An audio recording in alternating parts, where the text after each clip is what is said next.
Hoje o Alba Entrevista recebe a presença do ilustre juiz titular da 25ª Vara do Trabalho de Salvador, Dr. Agenor Calazans, professor de Direito do Trabalho e Processo do Trabalho nos cursos de graduação e pós-graduação de faculdades aqui da cidade de Salvador. Dr. Calazans vai falar um pouco aqui para a gente sobre as mudanças que aconteceram dentro do universo do direito trabalhista, como a implementação do trabalho remoto, do home office, estabelecidos em tantas empresas devido à pandemia. Além de tudo, traz também o seu conhecimento sobre o tema trabalho infantil. Não podemos deixar de lembrar que ele, com sua enorme sensatez e gentileza, deu colo a uma criança que estava chorando em sua audiência. Você se lembra desse fato? Seja bem-vindo, doutor Agenor Calazans. Como foi essa história, né? Todo mundo aqui, muita gente, né, se recorda desse fato. Por que o senhor deu colo para essa criança? O que aconteceu no momento dessa audiência? Pois é, boa tarde, Patrícia, boa tarde a todos. Na verdade, foi apenas foi ocasional. Estávamos fazendo audiência e havia uma senhora que era a parte autora do processo e ela estava com uma criança. A criança ficou um tanto agitada, porque fora do ambiente dela. Nesse momento, aquela coisa, e eu perguntei para ela, eu posso carregar um pouco a sua filha?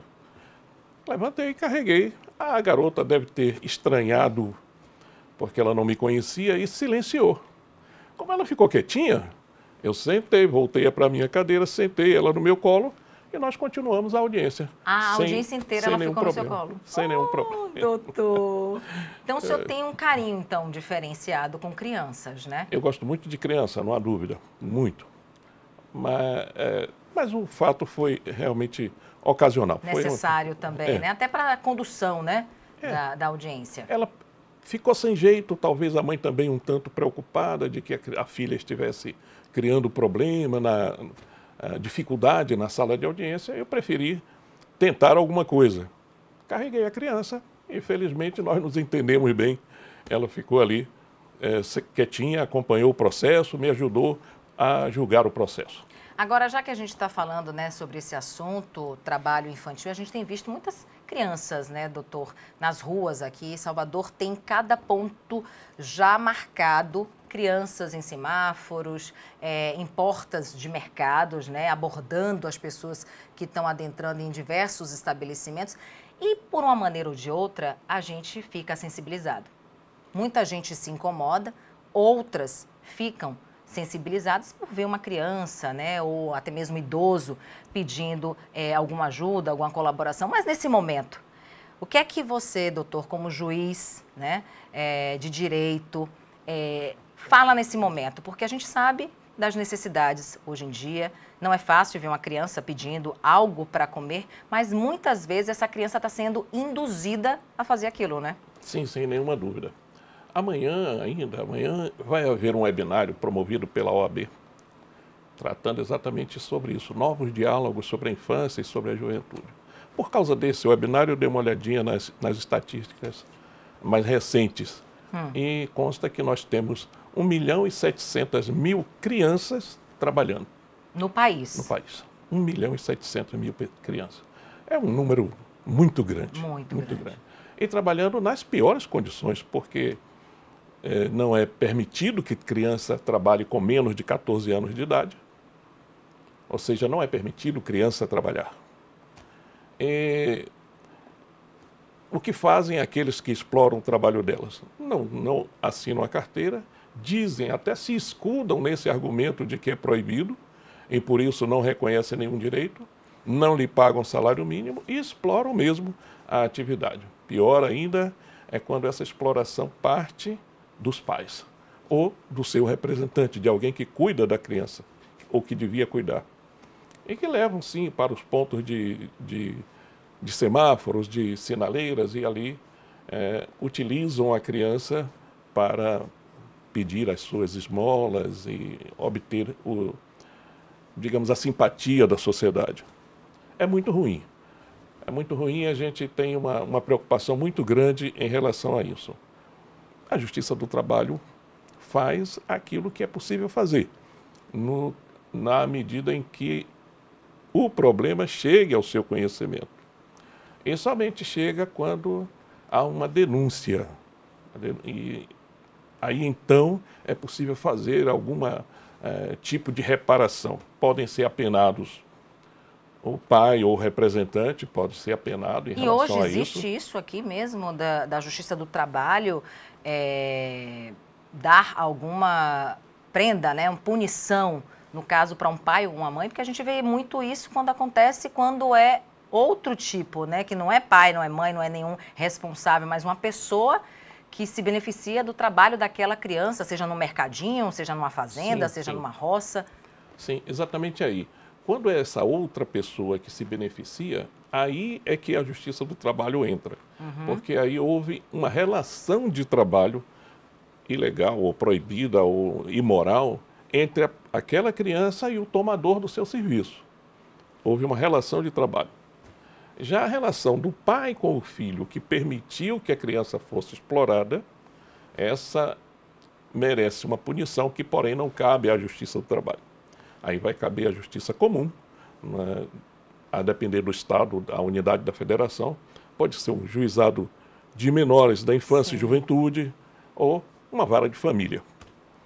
Então, mas de qualquer modo, aquela relação entre a criança que trabalha, que tem uma atividade, e aquele que tomou o seu serviço, isso é com a gente, isso é com a Justiça do Trabalho.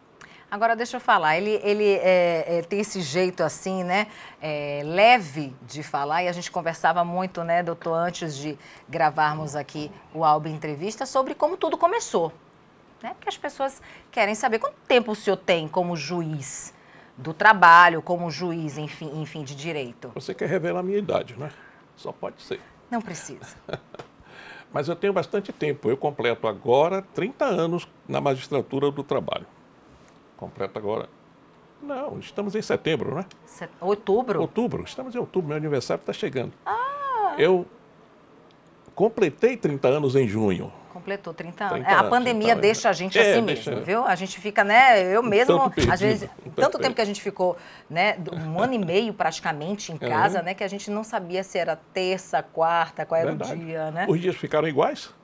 31 anos, 30 anos. 30 anos. 30 anos de como magistratura. juiz, quando o senhor decidiu. Agora, como foi que tudo começou? Já foi mesmo nos últimos anos do colégio? Ou desde pequenininho, porque via um amigo, um tio, um primo, um parente, um pai, mãe? Não, essa coisa de ponderação eu sempre gostei. Então eu tinha a impressão de que poderia ser juiz um dia. Eu fiz vestibular, eu tinha 17 anos de idade. Mas já trabalhava. E depois a gente, se tiver tempo, podemos falar sobre trabalho e estudo.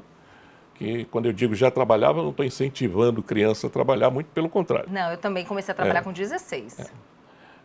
Então eu fiz o concurso vestibular, não consegui passar na Universidade Federal, felizmente. Por que felizmente? Porque a Federal havia aquelas aulas de manhã, de tarde, à noite, eu não poderia acompanhar. Porque tinha que trabalhar. Tinha que trabalhar. Mas passei na Universidade Católica e fiz o curso. Advoguei bastante tempo, fui advogado. E depois disso, por causa da atividade da advocacia, eu tinha vínculo com a empresa federal, que era a rede ferroviária, concursado também naquela época. E a maior demanda daquela empresa era as questões trabalhistas.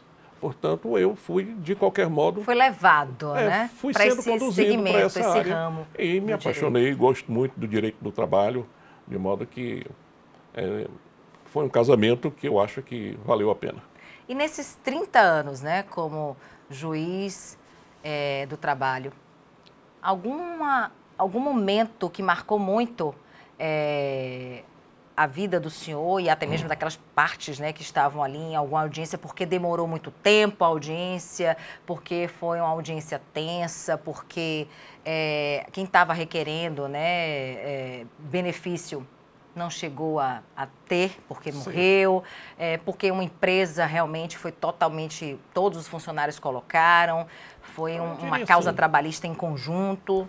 Eu diria assim, na verdade, como já são 3 décadas, claro que há várias situações, né, que são para a gente recordar. Algumas com alegria, outras com pesar. Né? Mas, já que estamos falando inicialmente de trabalho de criança, eu lembro quando estava atuando no interior, e eu fui conhecer uma pedreira. Sim. Pedreira. E lá vi crianças de 8 anos de idade com suas mãozinhas todas feridas porque estavam quebrando pedra com aquelas mãozinhas pequenas. Isso choca muito, dói muito. Sim. Um outro episódio interessante, também quando eu estava no interior, foi em relação ao trabalho escravo, que muita gente ainda nega a existência. E ainda existe muito, né? E ainda existe muito. E eu fui ver uma fazenda onde os trabalhadores era de uma empresa, era a indústria agropecuária. Os trabalhadores saíam do centro da cidade, das sedes, e iam para o interior dessa fazenda. A fazenda era tão grande que a gente tinha que se locomover de carro. Tinha estrada? Pois é, tinha estrada. E então eu perguntei lá para os trabalhadores se eles iam e voltavam todos os dias, porque era muito distante. Não, e me responderam, não, nós chegamos aqui segunda e voltamos na sexta. Sim. Bom, eu olhei em volta, não vi nenhum acampamento, nada disso, mas vocês ficam aonde? Oh, gente.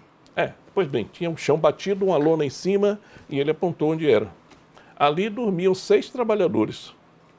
Todas as noites, chão assim, batido e lona em cima, mais nada. E eles chegavam na segunda-feira e retornavam na sexta. Ou seja, se estivesse chovendo, se molhavam. Se molhavam, porque a lona provavelmente não protegeria da chuva. Mais engraçado ainda, Deus me perdoe, mas dramático. Se a água que vocês bebem tem aqui no tanque. Eu sou filho de Salvador, portanto eu era um tabaréu no interior. Sim. Não é? O que é um tanque? Um cidadino que não conhece do costume do interior. Então lá na época eu pergunto, mas de onde vem essa água? A Embasa vem até aqui? Para mim era uma coisa tão distante, né? Eu disse, não, doutor, Embasa não, é um tanque que tem aqui. Eu disse, como assim tanque? Tanque. Eu disse, me deixa ver o tanque, como é que é? É um tanque de pedra. Uma caixa d'água? Não, era uma pedra comum, uma pedra. Só que a natureza talhou aquela pedra de tal modo que ela acumula água. Água da chuva. Quando chove. Sim. Era uma região seca, ou seja, quando chove. Então a água ficava ali. É daquela água que ele bebe. Aquela água onde passa cobra, onde passa todos tipo os animais bicho, possíveis. Né? Aquela água dali. E se não tivesse, se não fosse um tempo chuvoso? Eu não sei. Então imagina que, na verdade, são coisas que eu disse, não, isso eu testemunhei. Não é uma coisa de dizer que vi na região de Barreiras ainda, isso também no começo da carreira. Uma família de Santa Catarina que veio para a Bahia para, como ele chamava na época, inaugurar uma fazenda. E trouxe seus filhos. E os filhos ajudavam naquele trabalho. Só que ele tentava ir embora e não conseguia. Mas como assim? Por quê? Porque sempre que ele dizia, eu vou embora, o patrão dizia, mas você tem que pagar o mercado que você fez. E ele não tinha dinheiro. Como é que fazia? Trabalhava, Tinha né? que trabalhar para pagar. Mas se ele tinha que trabalhar, ele precisava comer também. E comprava. E fazia mais uma dívida. E não ia mais embora também. Mais uma dívida. E, portanto, ele não conseguia sair. Então, era algo assim muito, muito difícil de equacionar. Agora recentemente, Campinas, o juiz do trabalho de Campinas, a Justiça do Trabalho, não, porque foram 2 juízes lá e 2 juízes aqui, detectou trabalho escravo de baianos lá. De baianos lá. E, portanto, houve a cooperação entre juízes da Bahia e juízes de Campinas. São Paulo, né? Para, eu esqueci o nome da cidade, foi Campinas mesmo, ou uma cidade próxima, o tribunal de lá. E para haver reparação. E envolvia de cento e tantos trabalhadores que estavam no trabalho escravo, 18 crianças. Ai, gente. 18 crianças. E, portanto, se estabeleceu, é claro, um valor para reparação, só que para onde iria esse dinheiro não podia ficar lá, porque as famílias precisavam voltar. Por isso o envolvimento da Justiça Baiana. O problema foi lá, mas os trabalhadores foram recrutados aqui na Bahia, na região de Brumado ou Barreiras, não estou lembrado agora. E nesse caso, vocês chegam a essas informações por denúncias? Muitas vezes. Por denúncia. No caso, foi o Ministério Público, alguém chegou ao Ministério Público do Trabalho, o Ministério Público do Trabalho acionou a Justiça lá. Certo. E a Justiça de lá pediu a colaboração da Justiça daqui. Mas como é que acontece essa reparação quando, de fato, é presenciado pelo Tribunal de Justiça, né, pelo Ministério Público, entra a Defensoria, uma série, né, de profissionais? Como é que essas pessoas que foram encontradas em trabalho escravo, elas são ressarcidas de alguma maneira? Porque o psicológico realmente é difícil, né, difícil. Né, mas existe, né, de voltar a ficar uma pessoa dada, gentil, porque realmente as pessoas sofrem muito, né? Agora, e o dinheiro? Algum vai para aquela própria pessoa. Digamos, quando se reconhece que havia uma relação de emprego, os direitos trabalhistas, aqueles que decorrem da relação de emprego, vão para aquela pessoa. Então, digamos, o seu aviso prévio, o seu fundo de garantia, tudo o trabalhador recebe. Mas não é o bastante. Mas como ele vai provar que ele está trabalhando ali? Porque é a palavra do fazendeiro, né, do empresário, contra o dos funcionários. Tudo bem que existe a fé pública, né? Aí tem um monte de trabalhador ali dizendo a mesma coisa. Não, a gente está aqui trabalhando há 2 anos, a gente não consegue sair, a gente não recebe R$1. É contado a partir daí? Vai em conta o que eles dizem? Ou vocês também conseguem, tentam ouvir a outra parte, no caso a ré, né? Tem que ouvir, tem que ouvir. A justiça tem que ser, de qualquer modo, sempre garantir o contraditório, né? Que ambos tenham a manifestação. Mas isso é feito na questão do trabalho em condições análogas à escravidão por uma equipe. Essa equipe é composta de auditores da fiscalização do Ministério do Trabalho normal, por procuradores do trabalho e até pela polícia, né? Então vão ao local para se constatar. Há uma investigação, realmente uma investigação. E feita essa investigação, aí o Ministério Público entra com ação e a Justiça condena se for o caso, né? E neste caso que eu falava, era caso de condenação. O empregador, na verdade é no plural, empregadores, afinal assentiram e chegaram a uma composição e pagaram R$250 mil para esses... dividido por todos? Dividido para essas crianças. Para as crianças. Para as crianças. Se não me engano, a cidade de Aracatuba, não lembro direito. Então, houve essa reparação. Agora, há uma possibilidade de... A pessoa recebe o crédito dele, que é o crédito relativo ao 13º, ao fundo de garantia, hora extra, se for o caso. Né? Mas há uma reparação que é devida à sociedade. Porque aquelas pessoas estão sofrendo uma lesão que é direito de todos. Essa reparação à sociedade não é entregue àquela pessoa.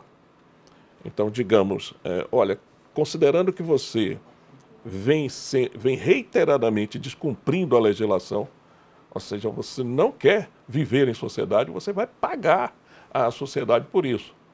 E para onde vai esse dinheiro? Aí vai para algum fundo de amparo ao trabalhador, fundo do trabalho decente. Isso é escolhido por vocês, da Justiça do Trabalho? É escolhido conjuntamente entre o Ministério? As mais das vezes entre o juiz do trabalho e o procurador do trabalho. Outras vezes, o próprio devedor, quando se trata de acordo, o próprio devedor assente, tá bom, eu vou pagar de tal modo. Nós já fizemos em uma cidade aqui da Bahia com que o empregador construísse presídio. Então ele não tinha, bom, você infringiu a legislação, você vai pagar.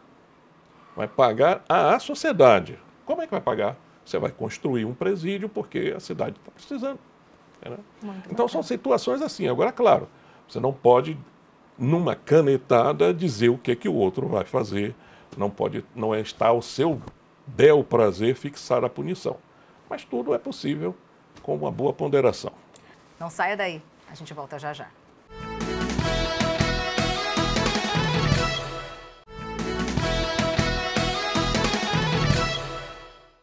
Pois bem, estamos de volta com o nosso Alba Entrevista aqui, recebendo nesta semana o juiz do trabalho aqui da 25ª Vara de Salvador, doutor Agenor Calazans, aqui essa simpatia. Agora deixa eu ir já direto ao assunto. Vamos lá. Né, doutor? Pandemia. Pandemia. 1 ano e meio. Né? A pandemia não acabou ainda, minha gente, a gente continua, tem muitas empresas, muitos locais, muitos órgãos públicos, a exemplo da própria Justiça do Trabalho, que continua realizando as audiências de formas virtuais, né? De forma virtual. Como foi? O senhor já tinha essa habilidade ou teve que aprender no susto mesmo, como diz assim, no escuro? Eu acho que muita gente, eu como muita gente, tive a necessidade de aprender, sim. E aprender a fazer tudo no susto. Todos tínhamos que aprender, todos tínhamos que fazer. Mas é que não havia outra alternativa. Como não era possível estar presencialmente fazendo as audiências, alguma coisa tinha que ser feita. E olha, Patrícia, na verdade, deu certo. Porque os processos andaram com mais rapidez. Foi mesmo, doutor? Sim. Por que o senhor está dizendo que andaram com mais rapidez assim? O maior número com mais rapidez, porque quando nós temos audiências presenciais, tem aqueles casos que são mais complicados. Então, aqueles que não são tão complicados conseguiram chegar ao fim. Olha, para você ter uma ideia, e a justiça realmente não parou. Para você ter uma ideia, nós fizemos nesse ano e meio, eu anotei aqui, 77 mil, acho que agora já 80 mil audiências telepresenciais. Nós, na Bahia. Isso só na Bahia? Só na Bahia. 80 mil audiências telepresenciais. Na Justiça do Trabalho? Na Justiça do Trabalho. Então haja processo, hein? Muito, muito processo. O tribunal, que é o segundo grau da Justiça, sim, realizou até agora 1.600 sessões de julgamento. Bom, é aquela coisa, é ruim o trabalho virtual? Porque a gente não se encontra no sentido de dar um abraço no amigo, no colega e tal. Mas tem alguma coisa de bom. No tribunal, por exemplo, os advogados que precisam fazer sustentação não precisam se deslocar de suas cidades para a capital. Ele, lá no interior mesmo, ele faz a sua argumentação.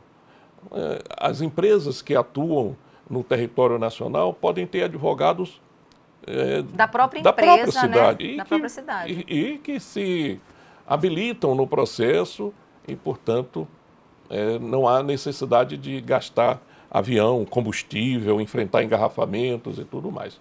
Eu não posso dizer que seja melhor do que a atuação presencial.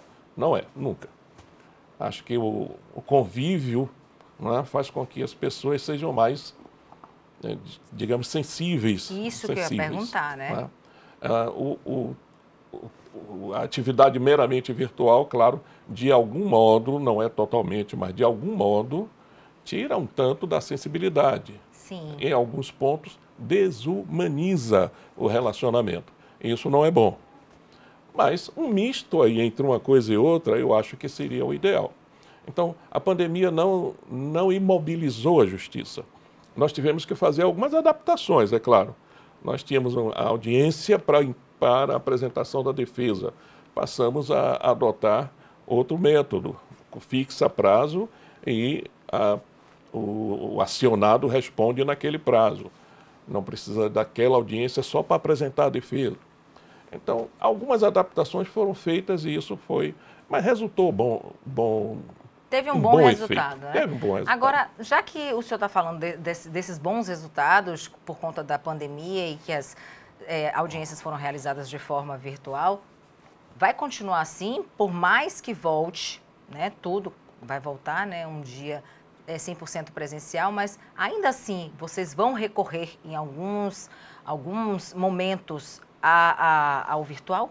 Eu creio que sim. Já estamos voltando paulatinamente. Sim. Algumas datas já foram disponibilizadas para que as varas realizem audiências presenciais. É claro, os advogados, com razão, em algumas situações, preferem não fazer audiência virtual. Por exemplo, eu preciso lhe mostrar um documento para que você diga se aquela assinatura é sua, ou um código que você precisa explicar o que é que significa. E isso, pela via do computador, é dificultoso. Sim. Tá? Bom, mas em situações outras, a audiência telepresencial resolve. Imagine que a sua testemunha do seu caso, que você tenha contra qualquer empresa, ela está residindo no Japão. E eu teria que mandar uma carta rogatória, ou seja, pedir à Embaixada do Brasil, para que a Embaixada do Brasil falasse com a Embaixada do Japão, para que o Japão mandasse para o juiz competente, para que o juiz lá tomasse o depoimento daquela testemunha. Pela teleconferência é muito mais fácil. Tudo na mesma hora, né? Ele liga o computador lá e eu daqui tomo o depoimento dele. Então, eu tenho a impressão que não há nada decidido, isso vai caber à administração do tribunal resolver. Mas a tendência, pelo que se conversa, é de que alguns atos continuarão sendo... Como essas intimações, esses depoimentos, né? Exato. Ah, que bacana. Falando nisso, a justiça, a gente costuma dizer que a justiça...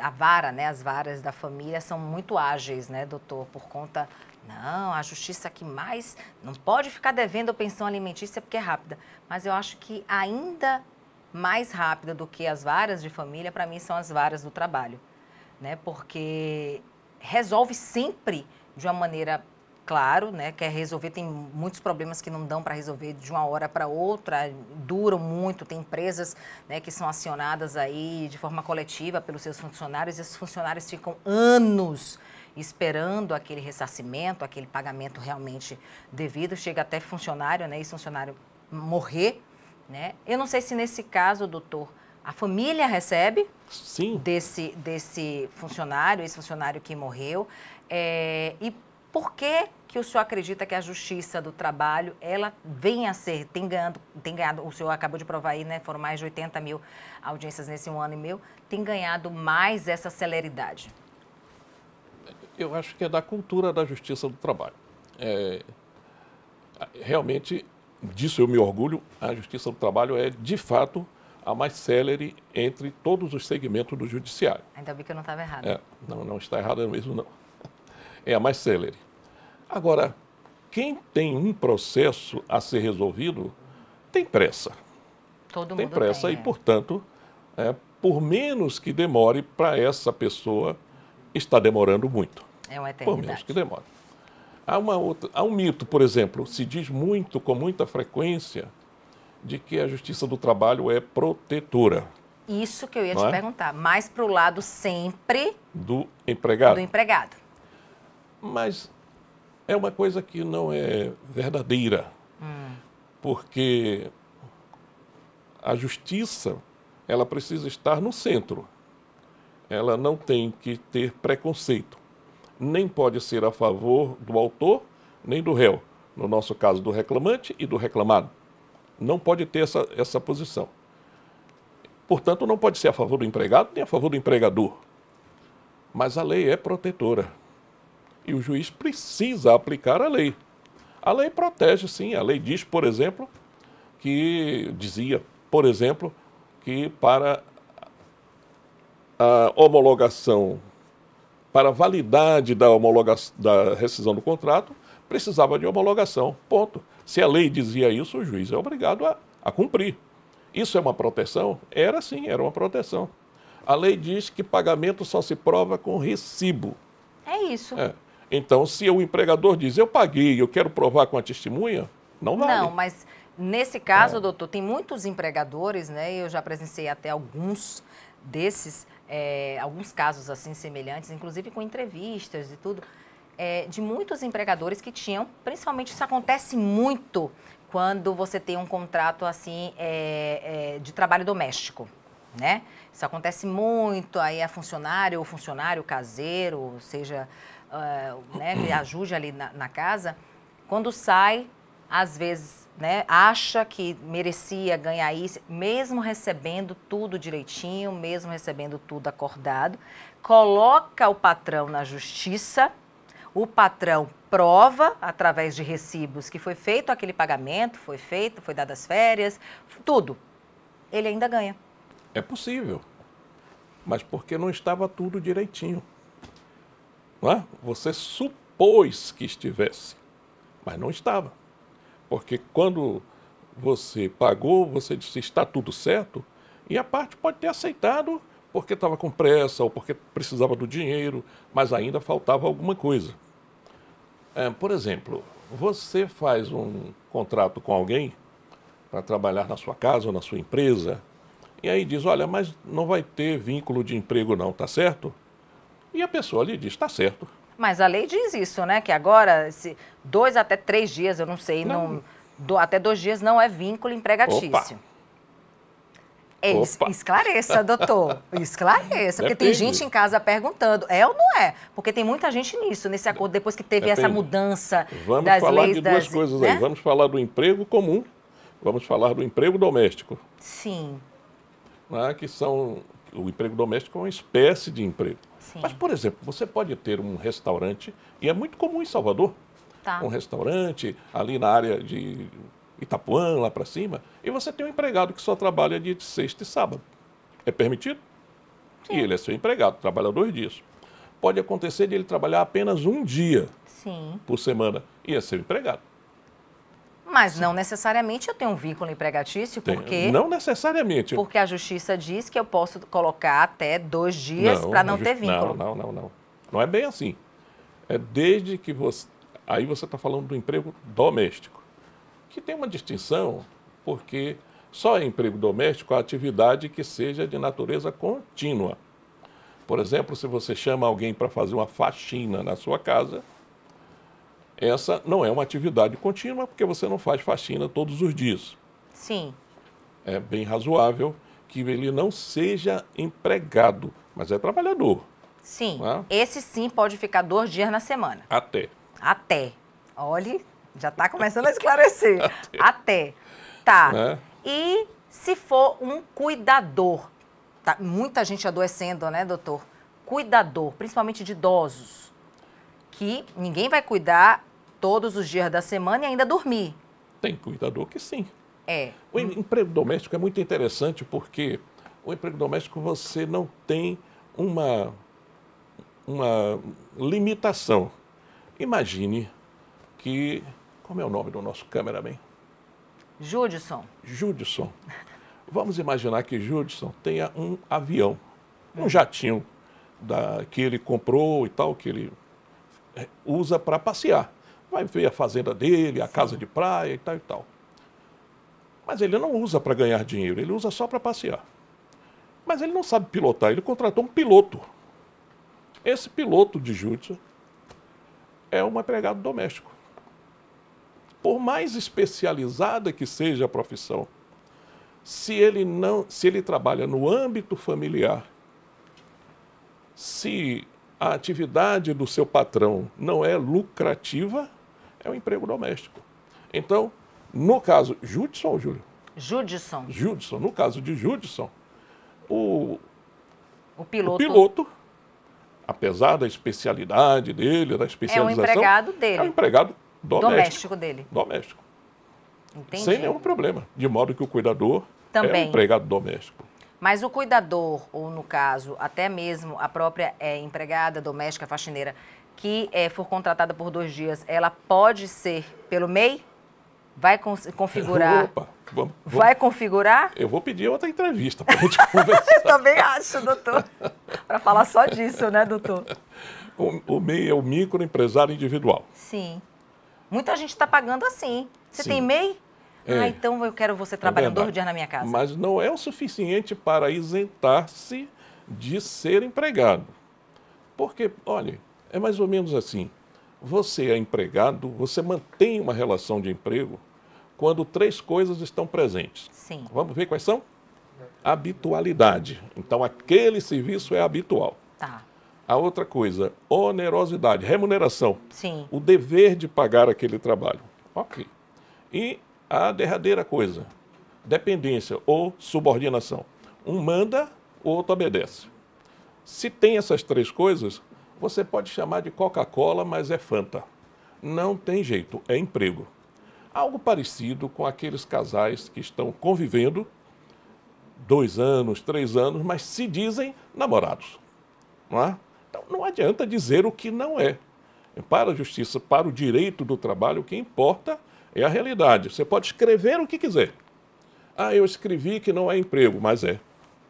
Eu escrevi que é empreitada, mas é emprego. Se essas 3 coisas estão presentes naquela relação. Minha gente, ele é por isso que ele é professor, que ele explica direitinho e sabe passar, porque eu já entendi tudo. Agora a gente vai ter que marcar outra audiência não. Opa! É uma audiência aqui. A gente vai ter que marcar para saber mais, principalmente sobre isso. Vínculo empregatício, né, doutor? Vínculo. Já é um convite meu aqui para o senhor retornar em breve, ainda este ano. Vínculo empregatício e formas de pagamento, né? Porque essa moda tá grande. CNPJ, né? Você ser contratada, só quero PJ, só vou contratar PJ. Os direitos, e aí depois, para ninguém ficar chorando as pitangas depois, né? É verdade. Mas para finalizar, doutor, nossa entrevista, o olho é fofo mesmo. Para finalizar, Semana da Conciliação. Sim, é verdade. É importante mencionar isso. Quem tem algum processo na Justiça do Trabalho e que pretenda buscar uma solução negociada, basta acessar o site do tribunal, www.trt5.jus.br, e lá tem um link para conseguir essa designação de uma data para essa negociação. Quem não quiser fazer isso, pode passar um e-mail. Eu anotei aqui o e-mail. Pode pescar. Quero conciliar@trt5.jus.br. Quero conciliar@trt5.jus.br. É um e-mail e aí vai ser possível fazer a designação para uma audiência de conciliação. É tão importante, Patrícia, que eu vou dizer mais um número, que as pessoas gostam de número. No ano passado, a Semana da Conciliação... Que é nesse mesmo mês, em novembro. Exato. No ano passado, a Semana da Conciliação movimentou 43 milhões de reais. 43.700 e alguma coisa. Em causas pagas. Exato. Então, ou seja, é possível que nós consigamos, neste ano agora, um valor maior. Tomara que você busque a conciliação. Muito obrigada, viu, doutor, por tantos esclarecimentos aqui. E já está feito o meu convite, viu? Para o senhor retornar ainda agora, em 2021. Vai falar do resultado da Semana da Conciliação, sim, vai falar dos números que o senhor já falou aqui, desses números do ano passado, vai comparar com os números agora de 2021 e dar essas dicas de vínculo empregatício para que ninguém compre gato por lebre e depois saia chorando. O convite está aceito, tomara que você não esqueça dele. E virei sim com muito gosto. Muito obrigada, doutor. A gente vai ficando por aqui com essa super entrevista aqui no Alba Entrevista com o juiz do trabalho, doutor Agenor Calazans, aqui da 25ª Vara do Trabalho em Salvador. E você fica na nossa programação.